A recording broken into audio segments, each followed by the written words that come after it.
আমি তুফান, আর এ আমার চোখে দেখা এক সত্যিকারের ভৌতিক অভিজ্ঞতা। এই গল্পটা কল্পনা নয়, এটা আমার জীবনের একটা ঘটনা, যেটা আজও আমি ভুলতে পারি না। কেউ বিশ্বাস করুক বা না করুক, কিন্তু আমি জানি সেদিন সত্যিই এমন কিছু ঘটেছিল, যা এখনও রাতে চোখ বন্ধ করলে সামনে এসে দাঁড়ায়। আমি তুফান, এখন শিলিগুড়িতে থাকি, কিন্তু আমার ছোটবেলা কেটেছে রাজগঞ্জে। তখনকার দিনগুলো ছিল একেবারে সাদামাটা, সরল। রোজ ভোরে ঘুম থেকে উঠতাম, সোজা ছুটে যেতাম দৌড়তে, প্রায় ৫ কিলোমিটার, চা বাগানের ভিতর দিয়ে। তারপর বাড়ি ফিরে খাওয়া দাওয়া সেরে স্কুল। বিকেলে মাঠে খেলাধুলা, মাঝে মাঝে ক্ষেতের কাজ। ফোন ছিল না, সোশ্যাল মিডিয়া ছিল না, ছিল শুধু প্রকৃতির সাথে একটা সহজ সম্পর্ক। আমি তখন ক্লাস 10-এ পড়ি। রোজকার মতো এক শীতের সকালে, চারপাশে কুয়াশায় ঢাকা। আমি ঘুম থেকে উঠলাম, ঘড়িতে তখন ভোর ৫টা। সবে মুখ ধুয়ে দৌড়তে বেরিয়েছি।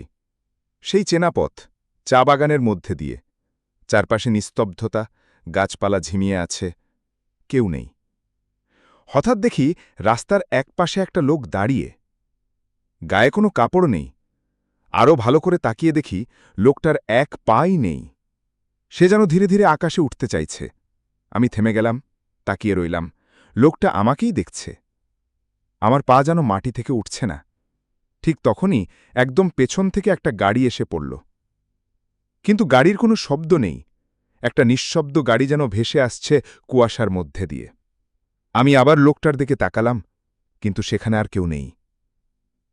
খালি রাস্তা, নিঃশব্দ বন। আমি আর দাঁড়ালাম না। সেদিন আর দৌড়ইনি, সোজা বাড়ি ফিরে এলাম। কাউকে কিছু বললাম না। ২ দিন পর আবার গেলাম দৌড়তে। এবার কুয়াশা কিছুটা কম। আমি নদীর ধারে বালির উপর দিয়ে দৌড়চ্ছি। চারপাশ চেনা, কিন্তু মনটা কেমন অস্থির। একটা কুয়ো পড়েছে নদীর পাশে, ঠিক চিনতে পারছিলাম না।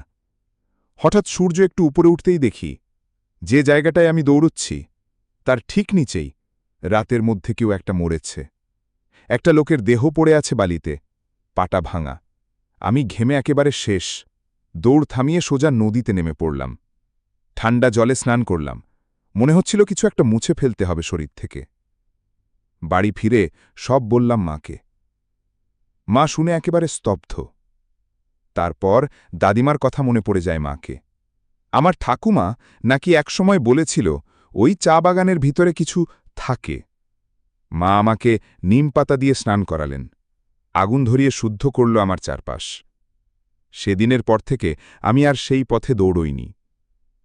আজও চোখ বন্ধ করলে সেই লোকটা, তার এক পা, নিঃশব্দ বাড়িটা, সব মনে পড়ে।